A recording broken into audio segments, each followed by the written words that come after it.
นะโมตัสสะภะคะวะโตอะระหะโตสัมมาสัมพุทธัสสะกล่าวกล่าวน้องขอเดินอุกาสะอุกาสะณโอกาสบัดนี้ข้าพเจ้าทั้งหลายขอตั้งจิตอธิษฐานเพื่อจุดประทีปโคมไฟเป็นพุทธบูชาแด่องค์พระสัมมาสัมพุทธเจ้าเพื่อเป็นพุทธบูชาเนื่องในวันออกพรรษาที่พระพุทธองค์ได้เสด็จขึ้นไปจำพรรษาที่สวรรค์ชั้นดาวดึงส์เพื่อโปรดพุทธมารดาเมื่อครบไตรมาสแล้วพระองค์จะเสด็จลงมาสู่โลกมนุษย์ในวันขึ้น15 ค่ำเดือน11พร้อมกับหมู่เหล่าเทพเทวาทั้งหลายที่เมืองสังกัดนครด้วยการจุดประทีปโคมไฟนี้เพื่อเป็นพุทธบูชาขอพวกข้าพระพุทธเจ้านี้เพื่อประโยชน์ในโลกนี้เพื่อประโยชน์ในโลกหน้าและประโยชน์อย่างยิ่ง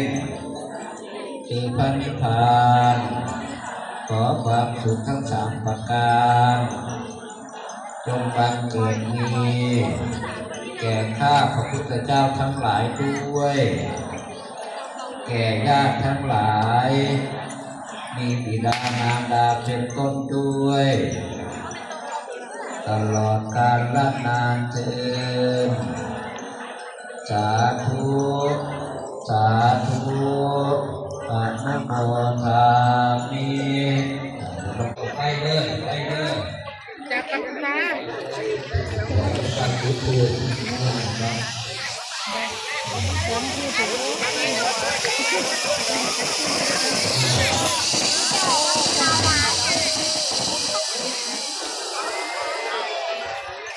กเพื่ออันเพื่อ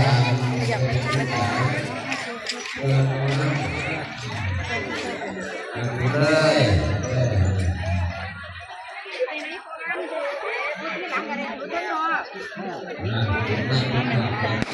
ไหนๆกันเนี่ยเป็นไม่ไม่จะต้องจะเป็นอะไรไปเลยไปเลยเราจองกันไปผมเจ้า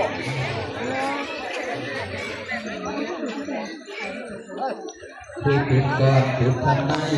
ผู้จุดก่อนจุดทันไม่ผู้ช่างนอกก็ได้อยากมาแบบนี้รอยดันจุดก้อนจุดผู้ละอันก็จุดหลายผู้ละอันก็เสียงโทรศัพท์กูเด็กไม่รู้ว่าจะจุดว่าผู้รับสายเสียงทุกแดงครับปากเด้อถือเอาดีเลยทำบุญถวายทานทำบุญแต่เรียบร้อยถวายทานนับพรรษาบุญปฏิโกงไปตามมีตามข้อประเพณีเน่าละข้อละที่เมื่อวาน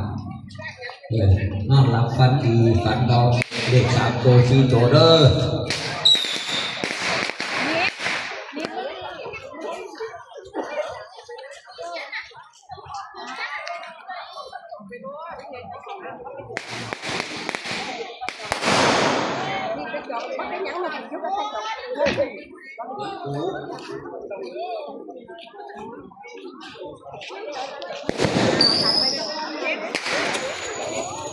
มันเป็นหูมึงพูด